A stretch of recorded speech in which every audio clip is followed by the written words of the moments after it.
Hello friends, வணக்கம். விடியலிலிருந்து இன்றைக்கி நம்ம ஈரா 65 ரொம்ப ஜூஸியாக டேஸ்டியாக தான் பார்க்க போகிறோம். எண்ணெயில் ஃப்ரை பண்ணி கடையில் தான் வச்சுருப்பாங்க பார்த்தீங்களா, அந்த மாதிரி டேஸ்ட்டில் தான் நம்ம பார்க்க போகிறோம். வாங்க வீடியோக்குள்ளே போகலாம். வீடியோக்குள்ளே போகிறதுக்கு முன்னாடி நம்ம சேனலை சப்ஸ்கிரைப் பண்ணிக்கோங்க. இன்றைக்கி நான் சுத்தமாக கழுவி வச்சு 300 கிராம் இறால் எடுத்திருக்கேன். அதுக்கு 2 டேபிள் ஸ்பூன் கார்ன்ஃப்ளவர் மாவு சேர்த்துக்கோங்க. கரெக்டான அளவு 1 டேபிள் ஸ்பூன் மைதா சேர்த்துக்கோங்க. அதுக்கு அடுத்து chilli powder, Kashmiri red chilli powder தான் சேர்த்துருக்கேன். அதுதான் கலர் கொடுக்குறனால. அடுத்து 1/4 டேபிள் ஸ்பூன் பெப்பர் தூள் சேர்த்துக்கோங்க. அதுக்கு அடுத்து 1 டேபிள் ஸ்பூன் கரம் மசாலா சேர்த்துக்கோங்க. சேர்த்துட்டு 1 டேபிள் ஸ்பூன் கொரியாண்டர் தூள் சேர்த்துக்கோங்க, கொத்தமல்லி பவுடர். அடுத்து ginger garlic paste 1.5 1 tablespoon taste wise சேர்த்துக்கோங்க. அடுத்து 1/2 லெமன் இருக்குது பார்த்தீங்களா, அதை நல்லா புழிஞ்சிட்டுக்கோங்க.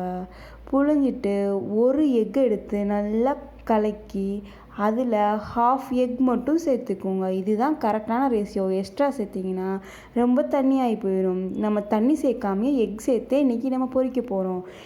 தேவையான அளவு உப்பு சேர்த்துக்கோங்க. உப்பு சேர்த்து நல்லா எல்லா மசாலாவும் பரவுற மாதிரி இது மாதிரி பிசைஞ்சு வச்சுக்கோங்க.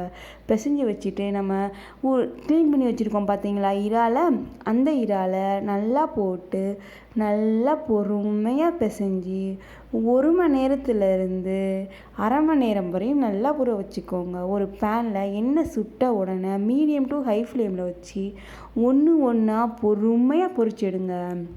மொத்தம் 2 சைடும் சேர்த்து 3 to 4 நிமிஷத்தில் நீங்கள் திருப்பி விட்டு பொரிஞ்ச பிறகு எடுத்தீங்கன்னா நம்மளோட இறால் 65 டேஸ்டியாக ரெடியாக இருக்கும். அப்படியே ஸ்ட்ரீட் ஸ்டைலில் எப்படி பண்ணுவாங்களோ அதே மெத்தடில் தான் நான் ஃபாலோ பண்ணி உங்களுக்கு சொல்லியிருக்கேன். எந்த இதையுமே ஸ்கிப் பண்ணாமல் இதே மெத்தடில் செஞ்சு பாருங்கள். செஞ்சு பார்த்தீங்கன்னா நம்மளோட இறால் 65 டக்கராக டேஸ்ட்டாக ரெடி ஆயிரும்.